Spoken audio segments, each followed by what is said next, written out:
everyone, I'm Donna Bush with your CIG television news brief on this Friday evening. Premier the Honourable Juliana O'Connor Connolly will lead a relief mission to some of our regional neighbours recently impacted by Hurricane Beryl. The Cayman Islands government is pledging approximately $1 million in financial and tangible aid to regional neighbours impacted recently by the storm.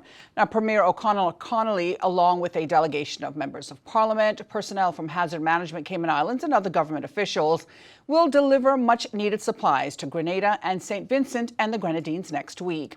The in-kind donation includes essentials such as tarpaulins, air mattresses, dry food, personal and feminine hygiene products, and first aid kits.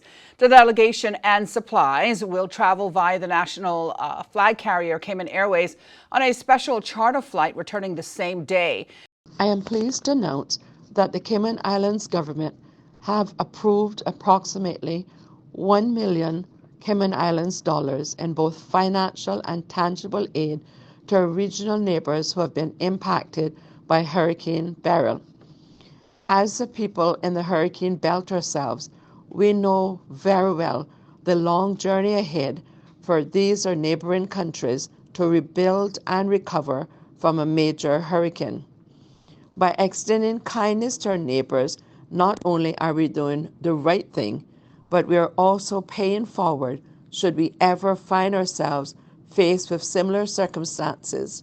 We well remember during Hurricane Ivan and Paloma the many friends from overseas who came to our aid to allow us to rebuild and to become ever so more resilient.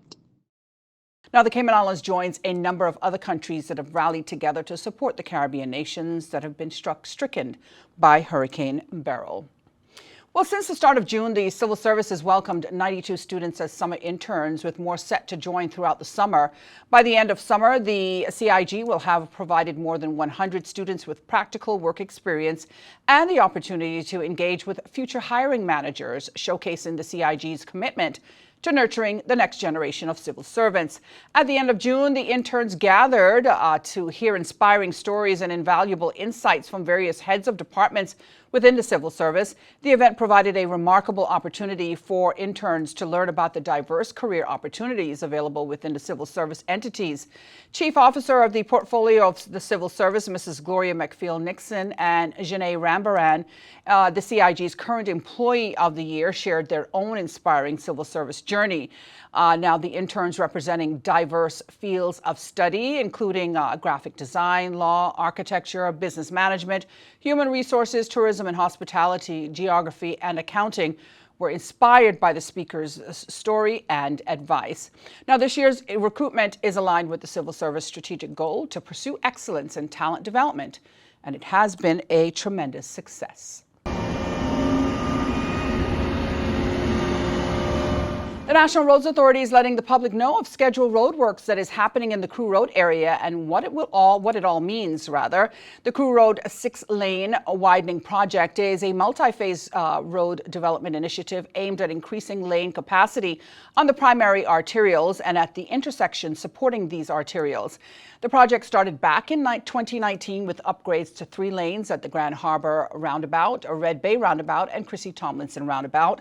The travel lane expansion for the roadways in between is being carried out in segments, as the process requires the relocation of utilities and the removal and replacements of boundary walls, fences, and other structures. The next stage of improvements has started between the Grand Harbour Roundabout and CUC Roundabout on both the eastbound and westbound lanes. Motorists are asked to please exercise caution as you drive through these work zones.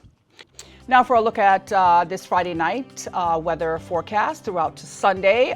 Expect light to moderate east to northeast winds along with moderate seas across the Cayman Islands area for the next 24 hours. Tonight, expect partly cloudy skies with a 30% chance of showers. Seas will be slight to moderate with wave heights of 2 to 4 feet. The outlook is calling for similar weather conditions through to Sunday night with an increased chance of cloudiness and showers again from Sunday as a tropical wave moves through our area.